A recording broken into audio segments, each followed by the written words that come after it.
ഇപ്രകാരം നീണ്ട കാത്തിരിപ്പിനും ഊഹാപോഹങ്ങൾക്കും ഒടുവിൽ ജോസ് കെ മാണി നിലപാട് വ്യക്തമാക്കിയിരിക്കുകയാണ്. ഒപ്പം കേരളത്തിൽ സ്വർണ്ണവില സർവകാല റെക്കോർഡിലേക്ക് എത്തിയിരിക്കുകയാണ്. നോക്കാം ഈ മണിക്കുള്ള പ്രധാന വാർത്തകൾ സെക്കൻഡ് റൗണ്ടപ്പിലൂടെ. ആദ്യം തലക്കെട്ടുകളിലേക്ക്. സംസ്ഥാനത്ത് സ്വർണ്ണവില സർവകാല റെക്കോർഡിലേക്ക്. പവന് 1,50,320 രൂപ. ഇടതുമുന്നണിയിൽ തന്നെ ഉറച്ചു നിൽക്കും. അഭ്യൂഹങ്ങൾക്ക് വിരാമമിട്ട് ജോസ് കെ മാണി. തിരുവനന്തപുരത്ത് സുരേഷ് ഗോപിക്ക് ഊഷ്മള സ്വീകരണം നൽകി BJP കൗൺസിലർമാർ. കൊയിലാണ്ടിയിൽ മിനി ലോറി ഡിവൈഡറിലിടിച്ചു, ഡ്രൈവർക്ക് പരിക്ക്. വയനാട്ടിൽ പടിഞ്ഞാറത്തറയിൽ വൈദ്യുതാഘാതമേറ്റ് പശു ചത്തു. വാർത്തകൾ വിശദമായി.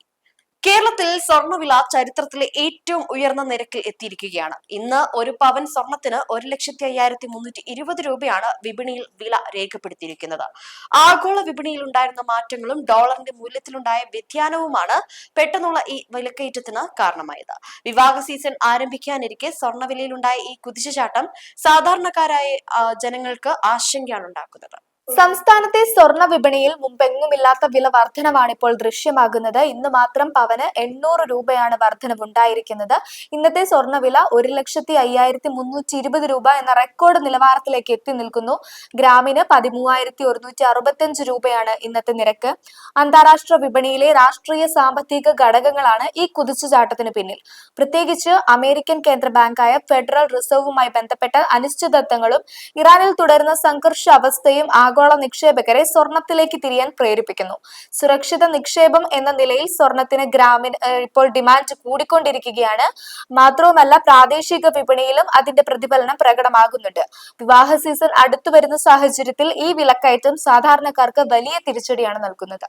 കേരള കോൺഗ്രസ് LDF വിടുമെന്ന തരത്തിൽ പ്രചരിപ്പിച്ചിരുന്ന വാർത്തകൾക്ക് വിരാമമിട്ട് പാർട്ടി ചെയർമാൻ ജോസ് കെ മാണി രംഗത്തെത്തി.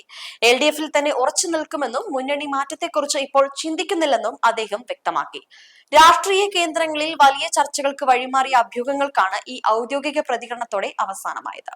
കേരള കോൺഗ്രസ് ഇടതുമുന്നണി വിടുമെന്ന അഭ്യൂഹങ്ങൾ തള്ളി പാർട്ടി ചെയർമാൻ ജോസ് കെ മാണി. തങ്ങളെ ഓർത്ത് ആരും കരയണ്ട. കേരള കോൺഗ്രസ് എമ്മിന് ഒറ്റ നിലപാടേയുള്ളൂ, അത് ഇടതുപക്ഷത്തിനോടൊപ്പമാണെന്ന് അദ്ദേഹം വ്യക്തമാക്കി. താൻ UDFിലേക്ക് മടങ്ങുകയാണെന്ന വാർത്തകൾ അടിസ്ഥാനരഹിതമാണെന്നും പാർട്ടിയുടെ 5 MLAമാരും നേതൃത്വത്തിന്റെ തീരുമാനത്തിനൊപ്പം ഉറച്ചു നിൽക്കുമെന്നും അദ്ദേഹം പറഞ്ഞു. വരാനിരിക്കുന്ന ഇടതുമുന്നണിയുടെ പ്രചാരണ ജാഥകളിൽ സജീവമായി പങ്കെടുക്കുമെന്നും മുന്നണി മാറ്റത്തെക്കുറിച്ചുള്ള ചർച്ചകൾ വെറും മാധ്യമ ദൃഷ്ടിയാണെന്നും ജോസ് കെ മാണി കൂട്ടിച്ചേർത്തു. കേന്ദ്രമന്ത്രി സുരേഷ് ഗോപിയെ താമര നൽകി സ്വീകരിച്ച തിരുവനന്തപുരം നഗരസഭയിലെ BJP കൗൺസിലർമാർ.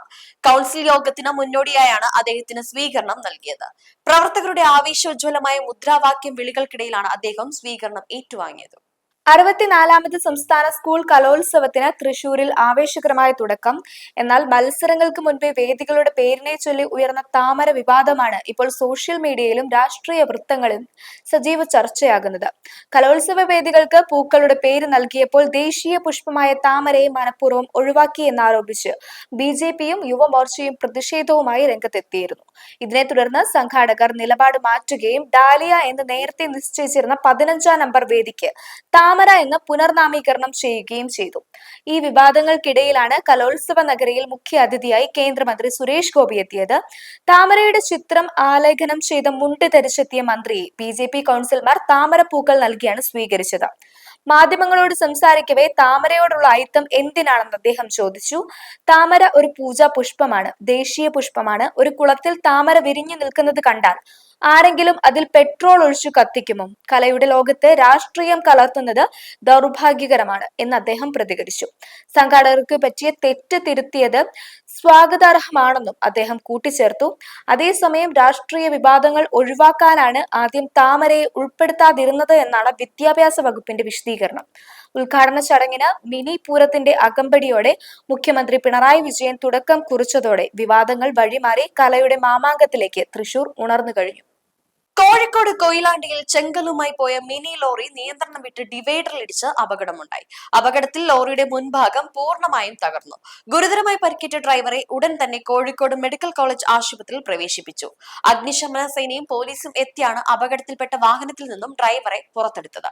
കോഴിക്കോട് കൊയിലാണ്ടി ചെങ്ങോട്ടുകാവിൽ മിനി ലോറി ഡിവൈഡറിലിടിച്ചാണ് അപകടമുണ്ടായത്. നിയന്ത്രണം വിട്ട വാഹനം ദേശീയപാതയിലെ ഡിവൈഡറിലേക്ക് ഇടിച്ചു കയറുകയായിരുന്നു. അപകടത്തിന്റെ ആഘാതത്തിൽ വാഹനത്തിന്റെ മുൻഭാഗം തകരുകയും ഗതാഗതം ഭാഗികമായി തടസ്സപ്പെടുകയും ചെയ്തു. വിവരമറിഞ്ഞ ഉടൻ തന്നെ പോലീസും നാട്ടുകാരും സ്ഥലത്തെത്തി രക്ഷാപ്രവർത്തനം നടത്തി. അപകടത്തിൽ പരിക്കേറ്റ ഡ്രൈവറെയും മറ്റു ജീവനക്കാരെയും ഉടനെ തന്നെ അടുത്തുള്ള ആശുപത്രിയിൽ പ്രവേശിപ്പിച്ചു. അമിത വേഗതയോ ഡ്രൈവർ ഉറങ്ങിപ്പോയതോ ആകാം ഇത്തരത്തിലൊരു അപകടം ഉണ്ടാകാൻ കാരണമെന്നാണ് പ്രാഥമിക നിഗമനം. റോഡിലെ തടസ്സങ്ങൾ നീക്കി ഗതാഗതം പുനഃസ്ഥാപിക്കുവാനുള്ള നടപടികൾ പോലീസ് വേഗത്തിലാക്കിയിട്ടുണ്ട്. വയനാട് ജില്ലയിലെ പടിഞ്ഞാറത്തറയിൽ കൃഷിയിടത്തിൽ പൊട്ടിവീണ വൈദ്യുതി ലൈനിൽ നിന്നും ഷോക്കേറ്റ് പശു ചത്തു. പ്രദേശവാസിയായ കർഷകന്റെ കറവ പശുവാണ് അപകടത്തിൽപ്പെട്ടത്. വൈദ്യുതി ലൈനുകൾ യഥാസമയം അറ്റകുറ്റപ്പണി നടത്താത്തതാണ് അപകടത്തിന് കാരണമെന്നാണ് നാട്ടുകാർ ആരോപിക്കുന്നത്. ഉപജീവന മാർഗമായ പശുവിനെ നഷ്ടപ്പെട്ട കർഷകന് അർഹമായ നഷ്ടപരിഹാരം നൽകണമെന്നാവശ്യപ്പെട്ട് നാട്ടുകാർ പ്രതിഷേധത്തിലെത്തി. വയനാട് പടിഞ്ഞാറത്തറയിൽ പൊട്ടിവീണ വൈദ്യുതി ലൈനിൽ നിന്ന് ഷോക്കേറ്റ് പശു ചത്തു.